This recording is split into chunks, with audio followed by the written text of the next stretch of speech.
Hello everyone, thanks for tuning into the third autumn 2024 update from GavsWeatherVids. So here we go again, time to bring you yet more autumn data. We're up to update number 3.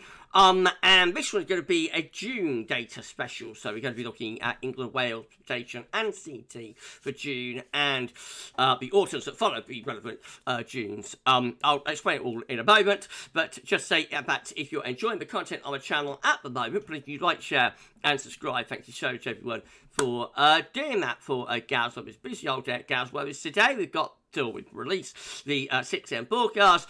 We've got GavsWeatherVids Sunny Roundup, first one of various ranges, coming up later on today as well, probably about 1-2 this afternoon. And then could be live at 6 PM. We'll be live streaming your 10 to 14 dayer, and of course include some long range amount as it is a Sunday live stream. So I shall see you a little bit later on for that one. Thank you so much to Richard for our amazing autumn updates gift. Thank you so much for the amazing Richard Draw. I love it, love it, love it, because it's so vibrant. Thank you so much, Richard. Thank you so much to Shryan as well, Shryan Brim, for sorting out all of the years for us. Thanks so much, Rich and Shryan. Hashtag Team Gav.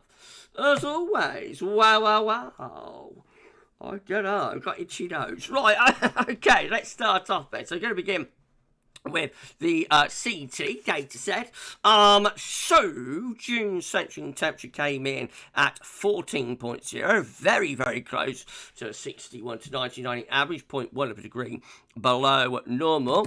And so very simply we are going to be looking at autumn's following June's for a CT range of 13.8 14.2, places June 2024 slap bang in middle of the range. And here we go then. So we start off with autumn 1951, this one with high pressure to the east-northeast, and let's change the colour, low pressure out to the west and southwest. So it looks quite an unsettled autumn, this one, quite a wet one, but I would imagine relatively warm, with winds often coming up from a southerly direction. And we've got the autumn of 1955, this one looking much drier, with high pressure away to the north and the west of the country, so a relatively dry and quite mild or warm autumn, I think, in 1959. 1958 is our next autumn, this one with high pressure towards the north and winds coming in from an easterly direction. Now, it has a wet September, I know that, in 1958. I mean, I think the rest of it turns drier and it's relatively mild. 1964, also looking like quite a dry and mildish autumn with high pressure just to the west and the southwest, and winds coming in from off the Atlantic a little bit like that, quite an anticyclonic dry mild autumn there. Then we've got 1967 looking much more unsettled with low pressure over and just to the north of the country, bringing the wind from off the Atlantic, so that's a wet and mild autumn. 1969 is a warm and dry autumn with low pressure to the north and high pressure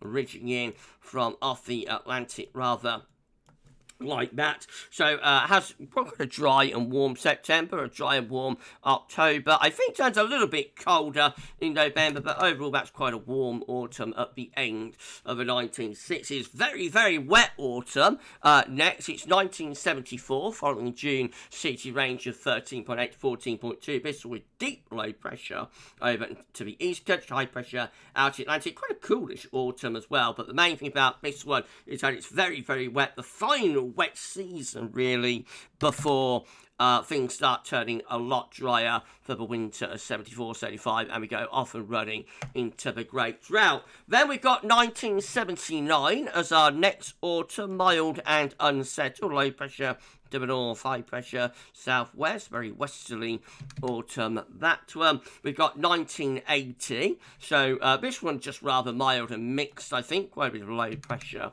about. We've got 1988, so this was a bit colder in November.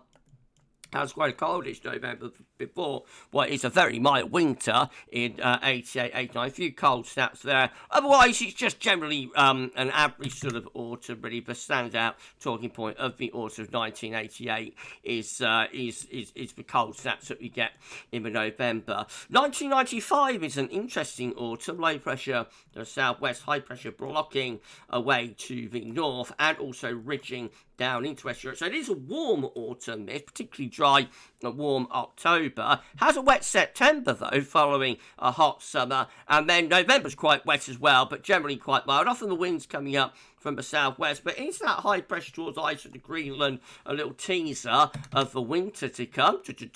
As 95-96 was one of the few cold winters that we have in the 1990s. Possibly the pattern and the building blocks were starting to get themselves together in that autumn. Who knows? Then we've got 1997. This is a warm and dry autumn. That's a very dry and warm September, a dry October as well. Warm in the first half, much colder in the second half of October 1997. And the frosts actually in October 1997, in the second half of the month, are probably more severe than at any point through the winter that follows it. And then November 1997, we unleash the Atlantic and turn really wet, but also very mild. Autumn 1998 looks like this, so it's quite a wet autumn. It's warm and wet September, very wet October, very westerly October. And November 1998, again, has one or two cold snaps. See the high pressure's pulled out to the west, and we bring the wind in a little bit more from the northwest in the November's 2001 is a very alternating autumn. So quite a coolish September, actually, in 2001. Then we have the warmest October on record. And then again, for November 2001, one or two cold snaps coming and going, a slightly cooler November. Overall, it is a warmer than average autumn, though. 2008 starts to set up the pattern, maybe, of the winter of 08-09. We have the low pressure away to the east. High pressure is out in the Atlantic. Winds coming in from more of a northerly direction. So it has a cooler September than we've had for quite a few years. Up to that point, we had a run of hot Septembers through much of the 2000s, and 2008 is a little bit cooler, rather unsettled at times as well. Then, of course, we get the cold snap at the end of October 2008, but does deliver some snow to lowland southern England, which is a very rare event in October, and then a few cold snaps coming and going in November. Overall, I think the temperature is about average for the autumn 2008, but it is one of the colder autumns that we've had since 1993. We've got 2015 showing up next. A real mix here, isn't there? This one is a warm autumn, and one of those bizarre sort of patterns where it's just got above average heights covering most parts of Europe. Has a very warm and very wet November, quite a cool September though, and in between October 2015, I think is relatively dry and mild. And then we go on to autumn 2019, which I think is our last year. This one's a very wet autumn with high pressure across Western Europe and a bit of northern blocking. That was not setting up the pattern for the winter to follow, though, because the winter that followed was the PB of Doom winter. So that hint of blocking there around Greenland that we see in the autumn 2019, that is very quick to replace when we hit the first day of December 2019.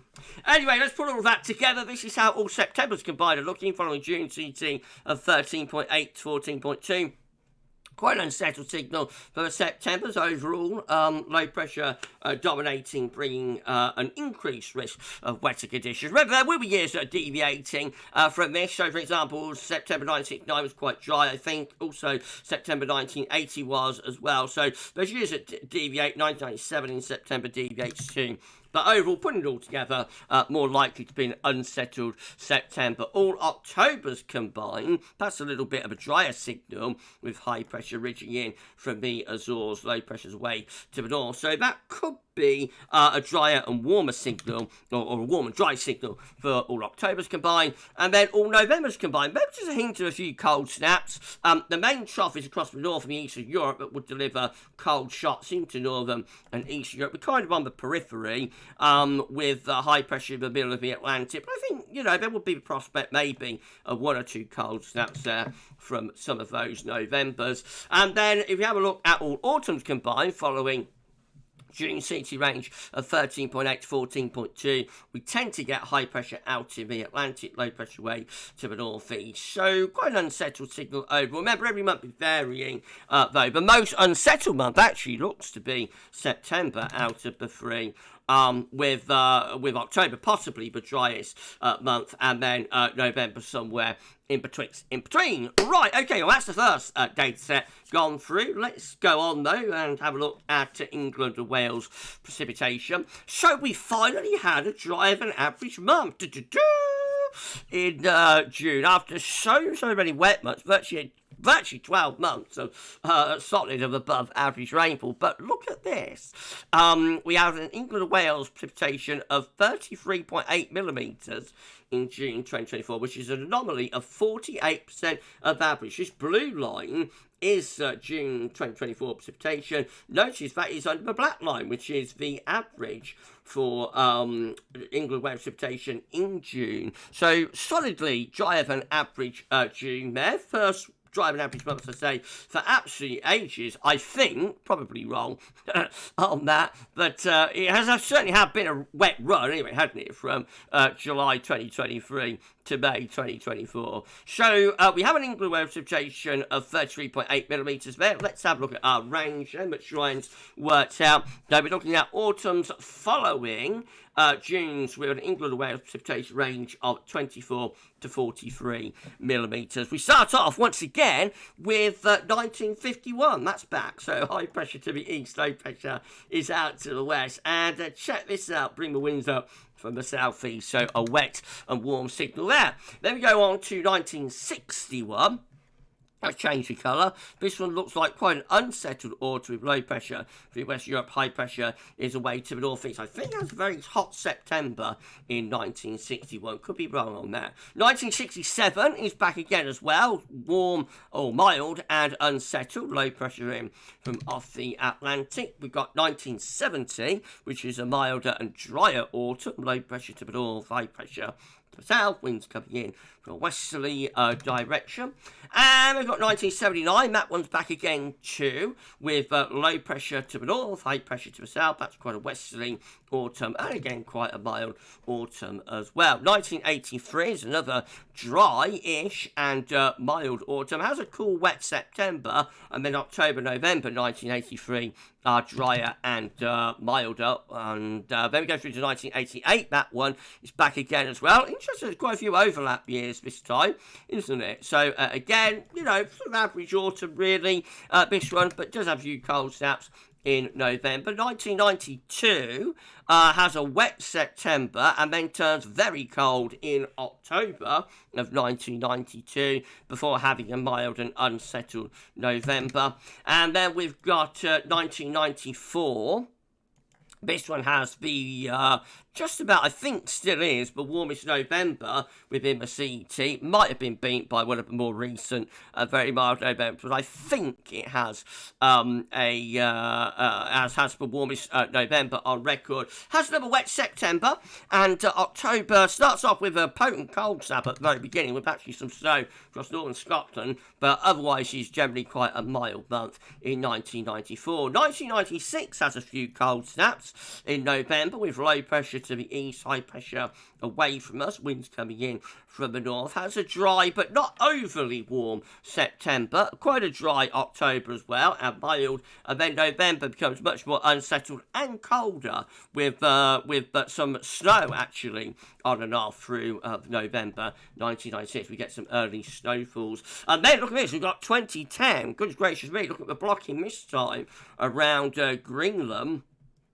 And we have low pressure across Western Europe. So it has, again, quite an unsettled and not overly warm September. About average, I think, for CET in September 2010, which is like cooler than a lot of the Septembers that we had in the first decade of 2000s. Then October is drier, but has quite a cold feel to it. And then, of course, we get to November 2010, which the first half is warm and wet, or mild and wet. And then the second half turns very, very, very cold, and we set up the pattern of the December to remember. Early snow and also severe frost in the final week of November 2010. I say sets up the pattern for the December to remember. We've got autumn 2013, again following June, England Wales precipitation range of 24 to 43 millimetres. This one is much milder than 2010. High pressure out to west, low pressure to the north, about average September, a mild and very mild, mild October, very mild November. Has storm due, doesn't it, at the end of October 2013. Then we've got 2015, that one is back again too, with plenty of high pressure around. We've already talked about that one first half of the video. Let's have a look at putting all that together then. So this is how all September's combined. Look, following June, England Wales precipitation range of 24 to 43 millimetres, unsettled again for September, with low pressure favoured to be in from off the Atlantic, bringing a wet signal. Again, there are going to be years within this that are deviating. Example, September 1970, I think, was a relatively dryish month. All Octobers combined look a little bit more unsettled than the first data set, with low pressure in the Atlantic. And then all Novembers combined look like that. So high pressure ridging up from the Azores, low pressure way to the north. There might be a little bit of cold snap potential with some of those Novembers. Winds could be set and jet stream alignment could be set northwest to southeast. But overall, not a particularly cold signal for these autumns within either set of data. And then finally, all autumns combined look like this. So again, we tend to get low pressure to the north and just quite unsettled but relatively mild signal for those autumns following a June England precipitation range of 24 to 43 millimetres. Goodness gracious. Okay, we're done. So if you've enjoyed this update, then please can you like, share and subscribe, and thank you so much everybody for doing that.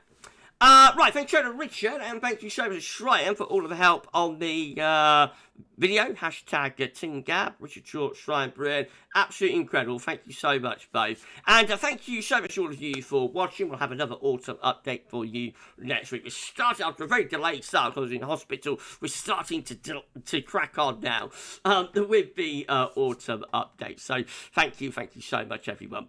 Right, we'll end it there then. So we've got GavsWeatherVids Study Roundup coming up for you later on this afternoon. That's going to be the first one that we've done for ages on that. I think the last one was end of April. Goodness gracious, very late with that. So we're going to get that up for you this afternoon, and then going to be live at 6 p.m. and we'll live stream 10 to 14 day. We'll show you some long range. If you've got any questions about this autumn update, then fire away, and I shall see you a little bit later on the live. But for the third Autumn 2024 update, that's all for now, and thank you so much for watching. See you soon.